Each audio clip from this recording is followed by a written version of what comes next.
Psychology usually doesn't involve I can math. solve a Rubik's Cube without looking at it. Reading doesn't involve math. Yeah, but so can everyone that knows how to solve a Rubik's Cube. Well, Hello. What's up, Ben? why don't you solve like I'm the opposite down. Jack is in tears. I am not in tears. Why was he in tears? He's still upset that you scored higher than him in math. I scored on the other. Oh. I just told him. If you would like to know, I'll tell you in the class. That's it? That's all we're doing today? Understanding objectives?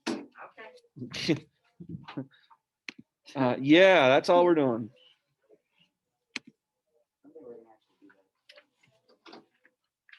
See, that's why I'm the better human.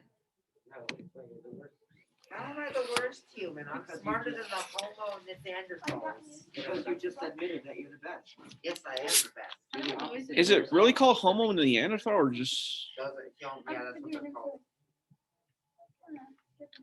Yeah, but they're split off. We're not. It's not like Neanderthal underneath Neanderthal was humans, right? There's common and then split that way. We're over here, they're over there. Although, if you're into DNA testing, you can take a DNA test and it'll tell you how much % of Neanderthal you are. Interestingly enough, Wow. because they're crossbreeding between the species. I find that amazing. There's plenty of like current research that, now granted, it's research about things that have been dead for, tens of thousands of years ago. But the research, used to be that when I was your age, this is why science is not math. We used to think that Neanderthals were like, Mongo hit person with rock, and now they all of a sudden are starting to say that, well, maybe Neanderthals weren't as dumb as we thought they were. Where do they get that information from? Well, I mean, they can only look at the fossil record and the tools that they used and, archaeological discoveries and whatnot, but it's still just it's one person's idea that can either be proven or disproven. And that's why science always changes, because they get more relevant information, they test it, they can make more accurate predictions. Math never changes, it's always the same. So there's certainty in math, the only certainty in science is that they will continue their exploration of the truth. It's like, my the church I go to, Yeah. the service has been the same for over 2,000 years. Maybe they could change it up just a little So I'm Catholic, and when I was your age, when I was a little bit younger than your age, they had just started switching over from the Latin Mass to the Mass was done in English, right? And there was like this huge uproar about almost people didn't speak Latin. We're like, oh, thank God. Now I can understand what the heck's going on, And I was like, you're saying these words, you don't even know what they mean. Most of it's in English, and sometimes I can't. But my parents were furious, like that they had the church had switched from Latin to English, and What's the big deal about changing the language or something? well, that's a good question. I've never had that conversation. Unfortunately, they're both dead, but it's not a bad thing that. So I can't have that conversation. But I never thought to ever ask them that.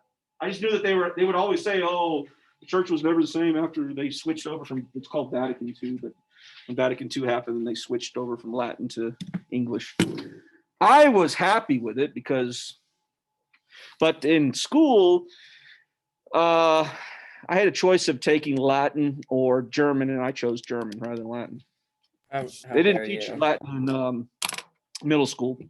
I wish they would have. I mean, it's a very useful thing. All right, any questions on the homework that we already did that Ben didn't do because he did the one in class?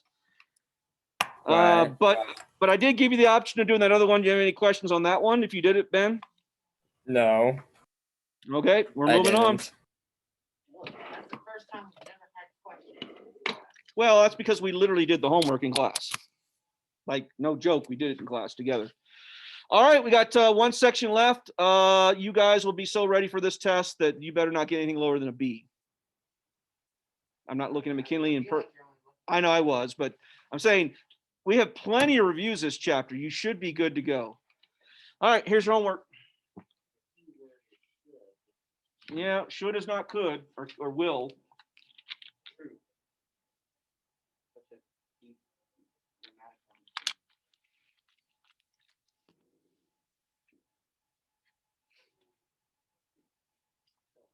Church not changed buildings in the last 2,000 years? I'm pretty sure it's changed buildings in the last 2,000.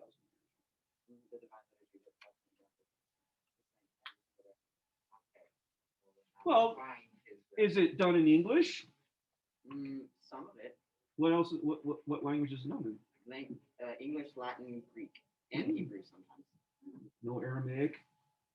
No, because we don't exactly know much about it. So sometimes mass is in Hebrew. Parts of it are. Parts of it. All right. And it's not called mass. It's called liturgy. I should just come to your church one day and see what's going on.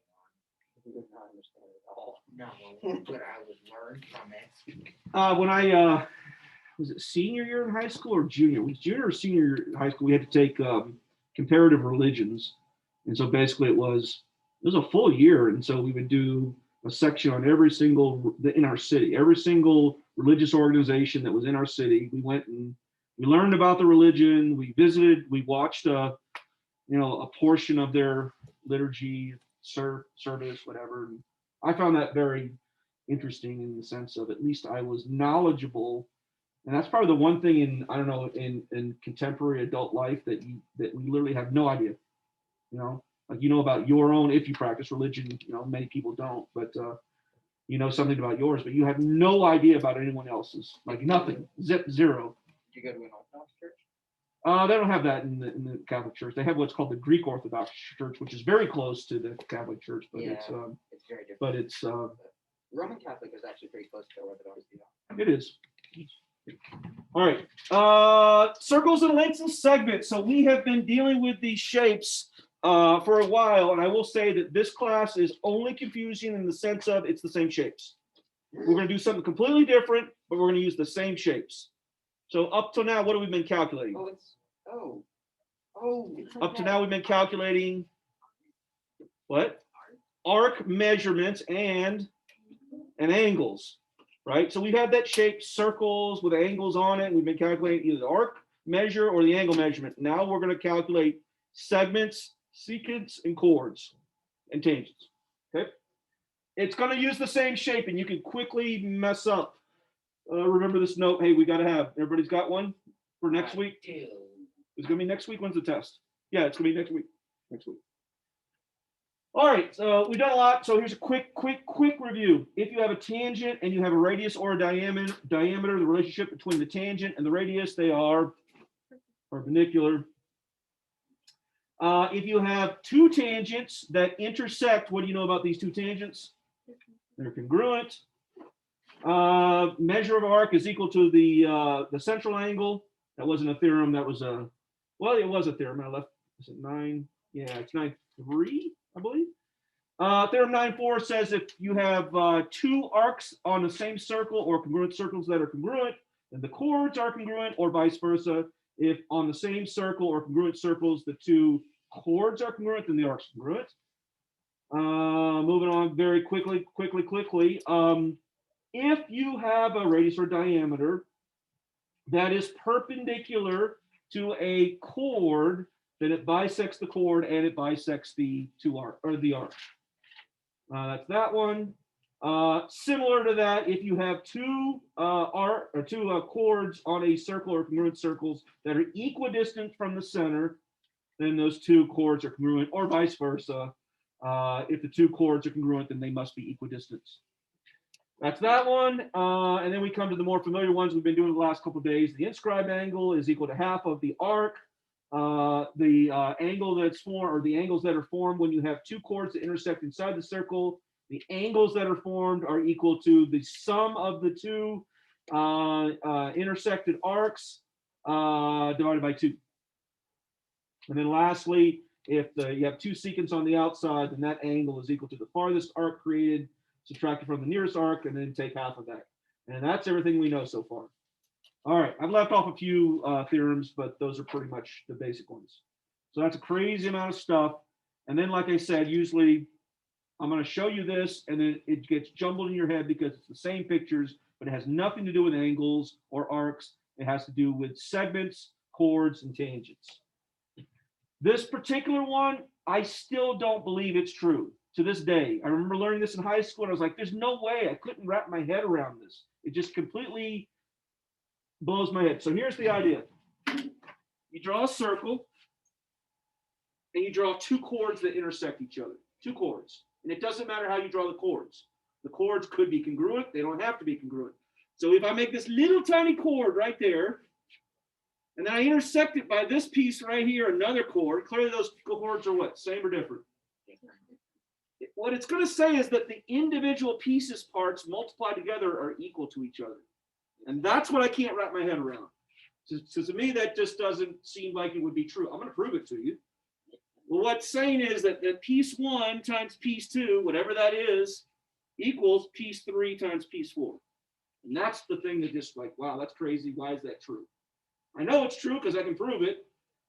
I still don't believe it. But anyway, that's my problem, not your problem. So let's do the proof, and then maybe you'll be a believer more than I am. So I gave you a more idealized picture. So the chords aren't little tiny. The chords look to be about the same size. When I draw the chords the same size, I believe it. I mean, it looks like that's probably true. That R times S will be equal to T times U. The other one that I drew you, that's why I'm doubting Thomas on that, is because it just doesn't seem like it's true. And it is true, by the way. Yeah. Do you have sheets for us today? I do. All right. Somewhere in this stack of stuff.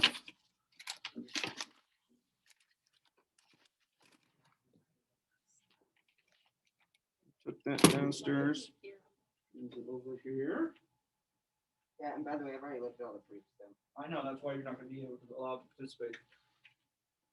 I don't know why you want to ruin it all the time. Can I say some words? You can say as much words as you would like, as long as they pertain to the stuff that we're doing. All right, that R and S equal each other, and because of. It's a high school proof. So what are we going to do in a high school proof? I go through everything. What? We're going to make a triangle. But what if I don't need to make a triangle? That could be true. Not how I chose or how the book chose to solve this one. You can find another way, go for it.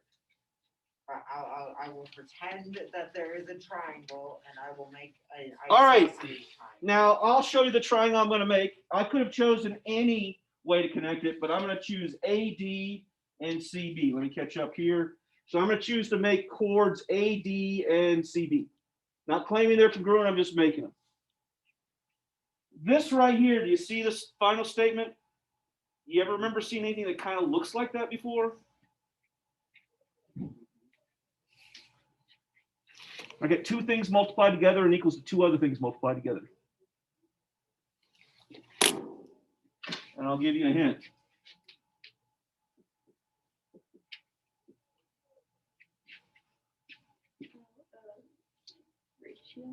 Ratios and proportions. This is the result of some cross multiplication. So when did we see ratios and proportions in our book? Last semester It was. in chapter 6. And what did it deal with? I didn't think I would make it this far. You did, and you nailed it. I don't know if it's really chapter 6, but it's close. A. When did we deal with ratios and proportions? You made them into fractions. I know, but what were we dealing with when we had ratios and proportions? We were dealing with triangles. And what did we say about the triangles when we set up ratios and proportions with them? We said they were congruent. We didn't say they were congruent. We said they're similar. So this was the chapter on similar triangles. So what I want to do is I want to show that these two triangles are not congruent, that they're similar. Because remember, the original picture I drew, where you got this little tiny, and you got one like this, right? If we make that triangle, or those two triangles right there, oh, that's really hard to make, they're clearly not congruent. Right? Mr. C, I have a question. Yeah. Would P be the middle of the circle, or is that information not given? No, it's P is the middle. Oh, okay. Good. I just wanted to clarify that. All right, so I want to show that the top triangle is similar to the bottom. So do you remember the ways that we show that triangles are similar? If all their angles equal each other? In fact, we only have to show two angles, angle, angle. We also had, there were three of them total. SSS and SAS. Okay, and those weren't congruency statements. They were in the same proportion. Okay, all right, cool. Well, wait a minute. We still have to show one of those. Well, clearly we have no measurements of sides, so SSS, SAS ain't gonna work. So we got to go with angle. Well, hi, may I do proof? I'm waiting. Okay, well, well, for one starters, we know angles APD and angles CPB equal each other because of vertical angles. Okay, there's one. And then we also, and because the reason I asked if P was the midpoint was because I wanted to know. It didn't say it was midpoint. No, the midpoint of the circle, the middle of the circle. That's true.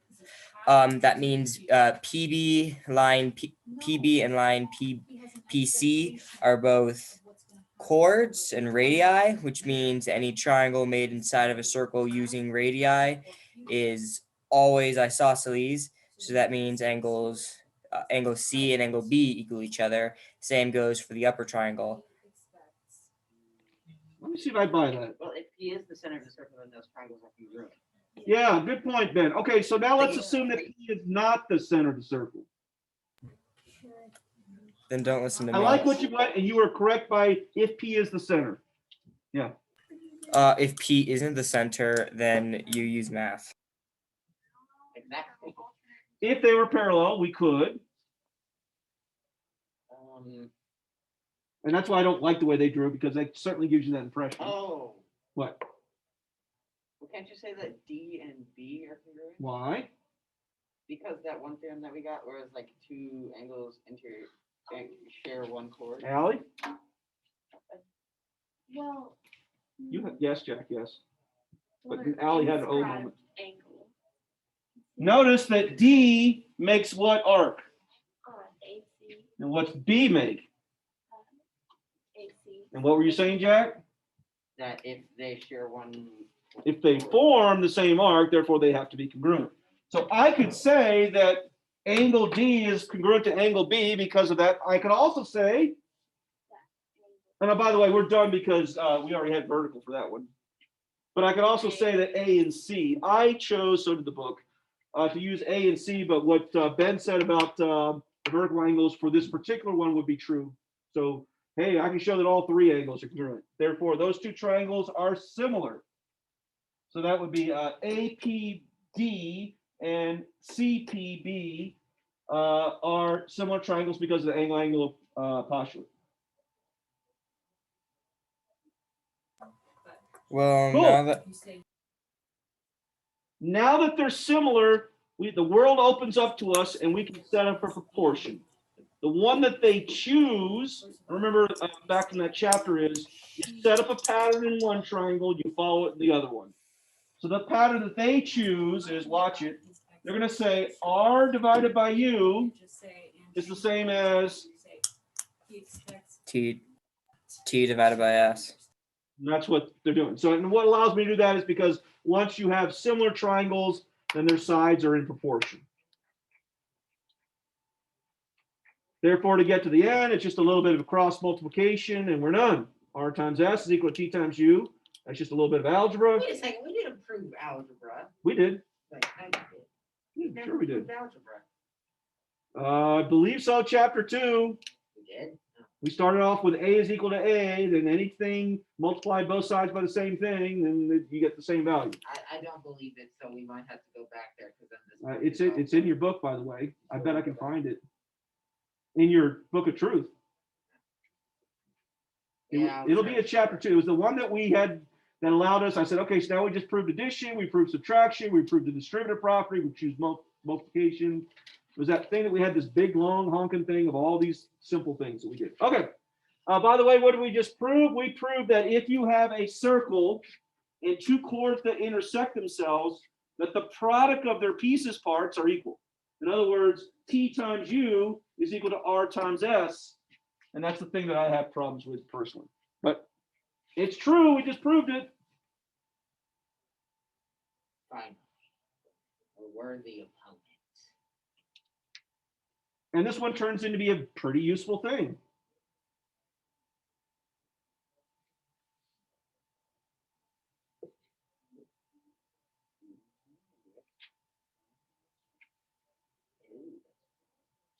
talking to yourself, you might sound a little crazy. Only if he answers himself. Uh-oh. Or if he hears someone answering him, then it's not the four of us. Randomly. Oh, no, my favorite show.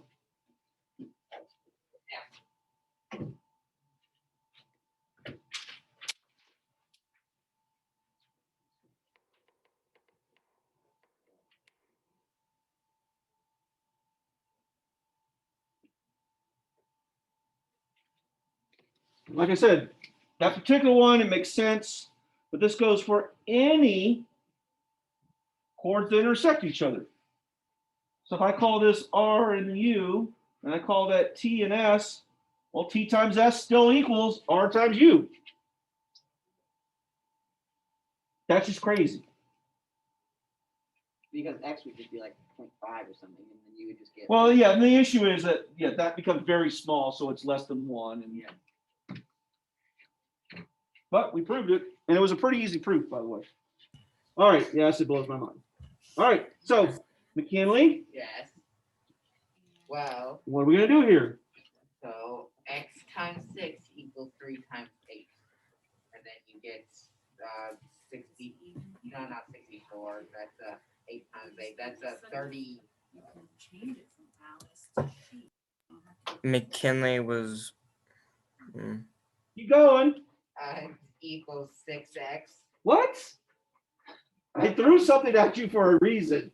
It wasn't for joy of your math. You want me to come up there? No, What? it was disappointment in your numbers. Oh, it's a 16. No. I gotta go to larger stuff. McKinley, you were close. You did say the answer, but then changed your mind. 36. No, you literally 26. No. Count by eights, McKinley. 8, 16, 32. What do you gotta get your 20s? Added 16. Oh, You just don't like 20s? What did they do to you? 21, like the 20s when you're in 25, 24. Thank you, good Lord. And then 6 divided by 24. Other way around. No. 6x divided by 24. Other way 24 around. Divided by 6 equals 12. No, not 12. It's 3. Because 3 times 6 is 24. No, it's a 4. That was painful, McKinley. It wasn't Painful. that bad. All right, yes or no?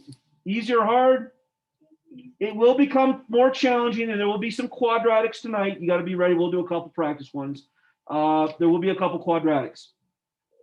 All right. Do you want this back? Yeah, please. You did as well as I did at throwing at each other. All right. And no, I wasn't really going to hit you with that. What's different with this one?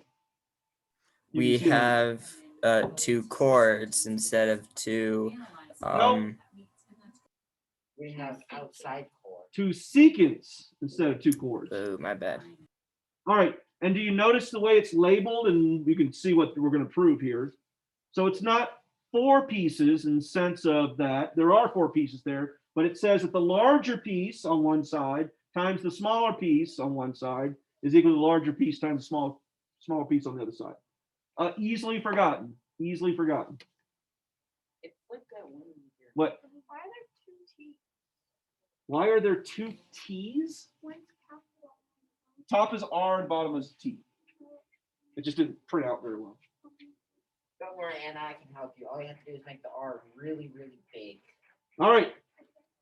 Who's got an idea? We Me. Let's make triangles again. I'm tired of trying. Now, you had an option. You could go A to C and B to D, show that those triangles are similar. That ends up being much more challenging. The easiest way, as Ali said, let's do B to C and A to D.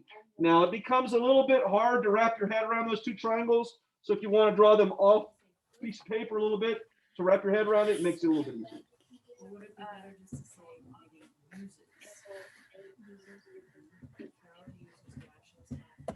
Yeah. And then. So angle P is on both triangles, so there's one of the angles. And then angle B. So it needs to be specified with commas on either side. literally the same as the other proof. Oh, by the way, you could say the same thing about angle B and angle D. I chose to use the same one as I used last time, but P would work as well too. I just chose A and C and B and D for the same reasons. If you use angle P, then you have to say reflexive. Okay. Okay, they're similar. Now what? And you can set up any proportion as long as you follow the same pattern. So here's the pattern. Can you see the top triangle? One that's made? They're going to say long side over the smallest side. That would be R over U. That would equal to, on the other triangle. Wait, did you just say R over U? I did. And like I said, you got to kind of declutter the picture to see the long side over the shortest side. T over, that's an Or S. S, sorry. And that's what we're going to say. So R over U. Now, I could have chosen other letters, but I chose it because obviously of where we're going with this. This is basically just the last. It's the last proof verbatim, right? Therefore, do a little bit of cross multiplication and you're done. But now be careful, right? Even though there's 1, 2, 3, 4 pieces, remember the previous one, the one that was on the inside that made the X, said the two pieces multiplied together equal the two pieces. Now we're not saying that. We're saying the long piece of one of the secants times the short piece of that secant is equal to the long piece of the other secant times the short piece. So long times short equals long times short. And that's their 912. Boy, that's a lot of words. Really easy one to remember. But it's a lot of words. Good thing I have photographic memory. And if there's one that you're going to get a quadratic out of, that's a real quadratic, not one that you can just do the square root and get rid of it, it's probably this one. Because you're dealing with this long side. The long side is made up of the two short pieces added together. I should say the medium piece and the short piece added together. And if one of those ends up being an X, then we end up getting a quadratic. Jack, I think the voices are back.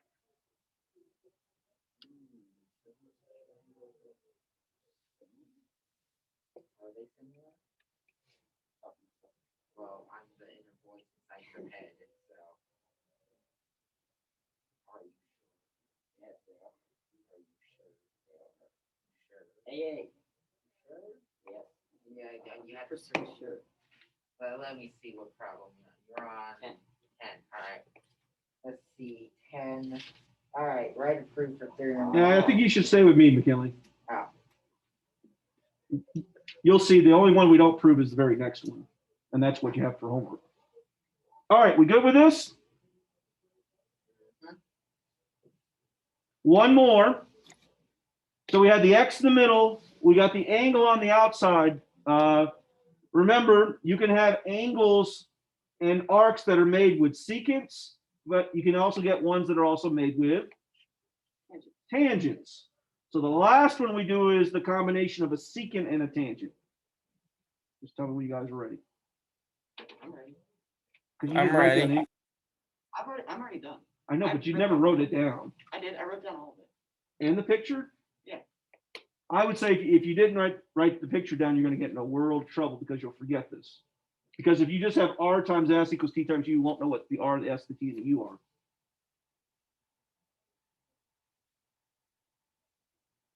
McKinley, yes or no? Oh, I'm writing down theorem 913. You can move on. Allie?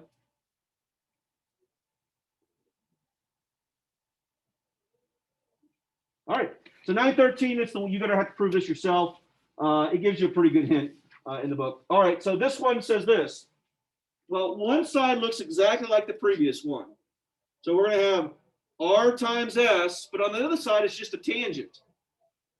So there's not two pieces here. It's just P to D, and that's the value T. Well, then U is always missing. Agreed. So here's all they say. Well, this side would be two things multiplied together. Well, there's only one thing here, T. So they say that's going to turn into, and you're going to prove it tonight for homework, T times T would be T squared. So it still is the same formula. It's just that one of those sides of the angles, in this case the tangent, only has one piece. Therefore, if you multiply t times the other piece, since there's only one, you multiply it by itself, that's where the t squared comes from. They do give you a hint, yes, Jack? Isn't it just the same exact thing as the last two feet? We'll find out. It isn't.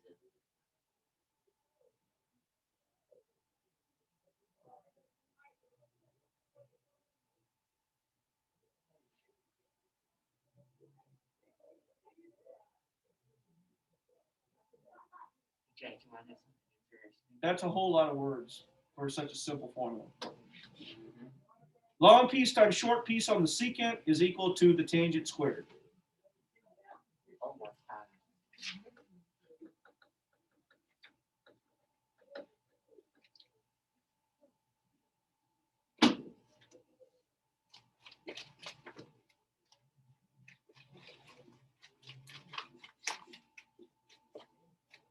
Wait, with the wording, it says when the secant and the tangent are drawn to a circle from a point outside of the circle, doesn't a tangent never go into a circle because they're always on the outside?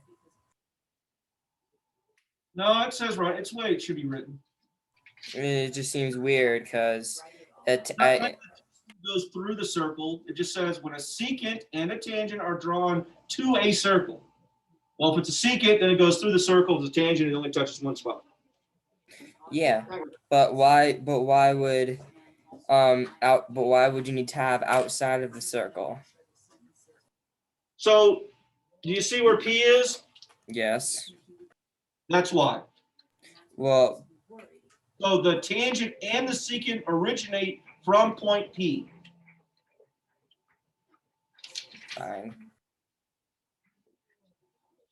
All right, there's nothing here in box 4. It's just simply to show you that it's really the same one. And I don't mean by the proof, but I mean the theorem itself.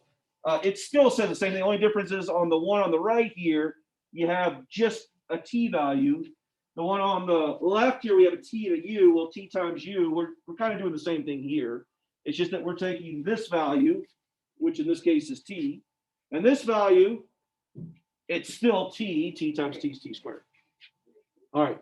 So even though it looks like you have two different formulas, technically it's the same. All right.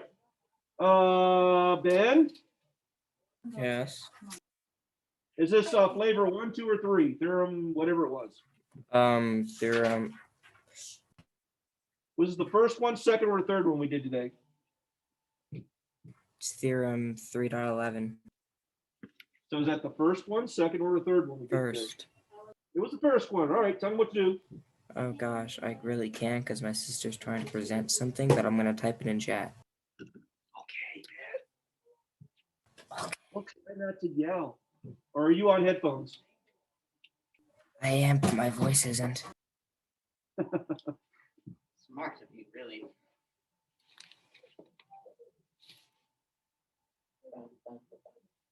We can skip you if you want, Ben. Typing it in chat. I can't put it. That's too complicated, Ben. All right, fine. Oh, she went away. Okay, I can talk now. So the formula is 6 times 8 equals 3x times x.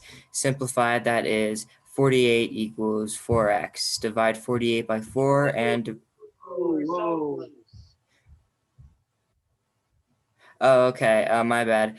6 times x equals 8 times 3x. No, you have it right to this step. It was your next step that you said that's wrong. 48 is 6 times 8. Okay, so then that's not the problem. You divide 4 from 48. Wait. 48, you take 4 and you divide it by 48. Wait a second. Wait, what? We're agreeing with the 48. Now look on the left side. What do you say that gives you? 4x. No. What are you doing mathematically there? Oh, wait. Oh, it'd be your... So that's actually 3 squared 2. 3x squared 2, yes. All right, now what then? And then you divide both sides by 3. Okay. And then you get x squared equals, I believe it is 16. And then you take, and then you have the square root of 16. Simplified, that would be, Man, you're slow today. What's going on? I don't know, 4. X equals 4. It took you way too long. Yes, very good. All right. So we did, in fact, get a quadratic here, but this was a simple quadratic, and we just take the square root. It won't always be a square root. Sometimes we'll actually have to factor. All right. Who wants this one? Thank you, Anna. All right. Anna, when you get something like this, my suggestion is declutter the picture. There's too much stuff up there. So just erase something in your mind. What do you want to erase? So she wants to erase the y. Ben can't see what I just did, but I just crossed through that. So is that the first flavor, second flavor, or third flavor? What? That's the second flavor. So tell me what to do.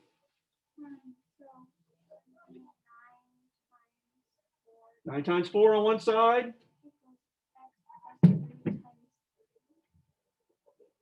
Okay.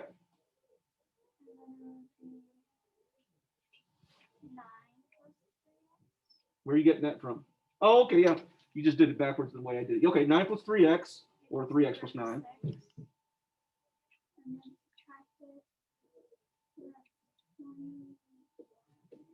7.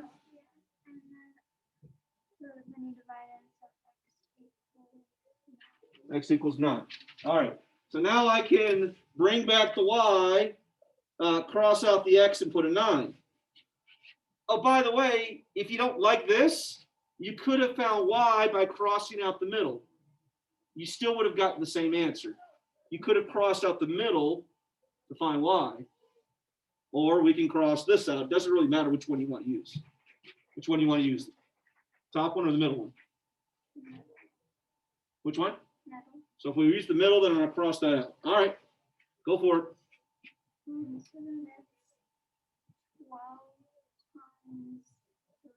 Equals.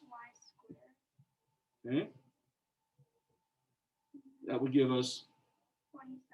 No. You and McKinley better not have kids.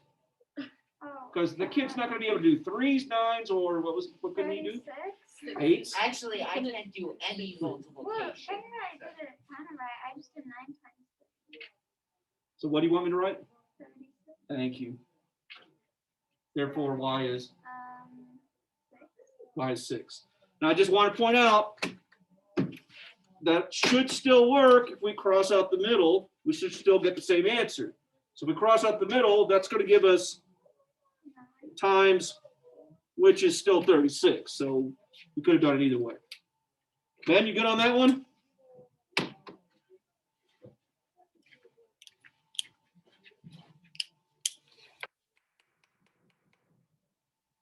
Not paying attention. Okay. All right, here we go. Allie, number 1.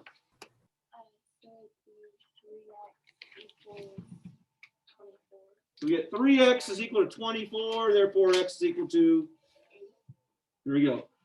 Jack, number 2. Oh, it gives me value x, so I would Solve say, for x. so 8 minus x times x. 8 minus x times x is equal to, 4 times 3. keep going. So then you can say 8x minus x squared equals 12. Oh, we got a real quadratic All right, that we so got to factor. then we subtract 12.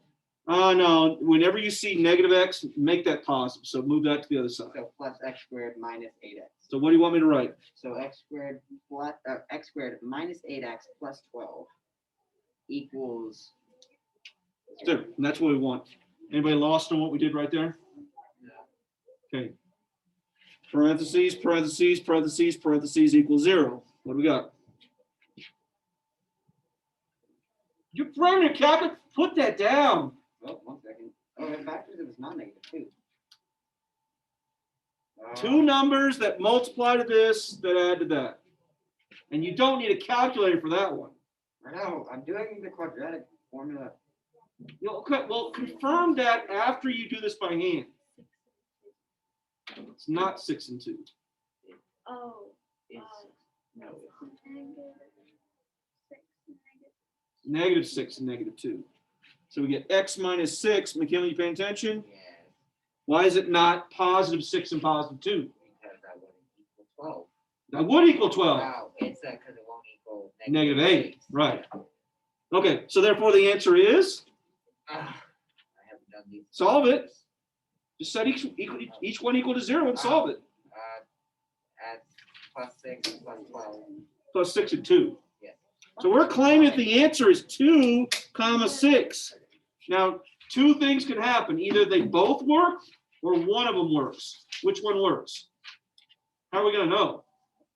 well, we can just plug it in. We can just plug them in. So let's see. We know that it's supposed to equal That times that. 12. So let's see. Plug in 2. 8 minus 2 6 times 2. is 12. No, 2 works. What about 6? 8 minus 6 is 2. Times 6 is 12. They both work. Because the quadratic. No. Sometimes you'll get one that won't work, right? For instance, you could certainly get a quadratic where you might get a negative number. When you plug it in, you get a negative value, and that can't happen, right? You could also, one of these might not work. You're not guaranteed that both will work. Well, You're guaranteed to both solve the quadratic, true. you can't get a negative value here because it has to equal. You can't get a negative value here, right? All right, who did we leave off? Everybody do one already? Yes. All right, McKinley, you got the last one. All right. By the way, is this flavor 1, 2, or 3? 3. It looks like 3, doesn't it? Sorry, 2. But can you see the little piece that's open right here? So Yeah. it's not tangent. 8 times x equals 8x. 12 times 4. Equals what? 12 times 4. Which is? That's 48. Oh, you did one. Excellent. But it's 8s again. Darn you. It's a 7. 6. 6. Keep guessing. Eventually you'll get it right. All right, it is Yeah, 6. 6 equals x. Okay, cool. Questions on anything we did? Are any interesting ones here? That's going to give me an x squared, but that's going to be 12. So that's, you don't have to solve that quadratically. That's going to give me 6 plus x times 6. That's not going to be that's going to be easier. This one's going to give me 9 times x. No, it's just going to be 9x. Okay, so those none of those. I can't remember if I assigned you one that you literally had to factor or not, but maybe I did. Just be ready for it. Usually, the ones that you have to factor is when this is an x and this is a number, because then you get x plus 6 times x, and that's where the x squared comes from. All right, that was it. Ben, questions? Nope. Cool. Like I said, usually if a student has an issue with this, it's never on the day of the class, never on the homework, but it's always come test day, and all of a sudden they try to think that this is inscribed angles or some such nonsense like that, because the shape looks the same as it is for arcs and angles. All right, Madison, if you have any questions, make sure, Ben and Madison, I finally did grade your test for chapter 8, and it is in the grade book, and your quizzes as well too. And Ben, you missed something on chapter 8. It was just you just didn't simplify a square root, if I remember right. Oh, right. And I think you had some other silly mistake as well too. What you got an A on it, but it was some silly mistakes. All right. All right, Ben, I got nothing else for you. All right. Well, I guess I'll go then. All right, have a great day. You too. Goodbye. Goodbye.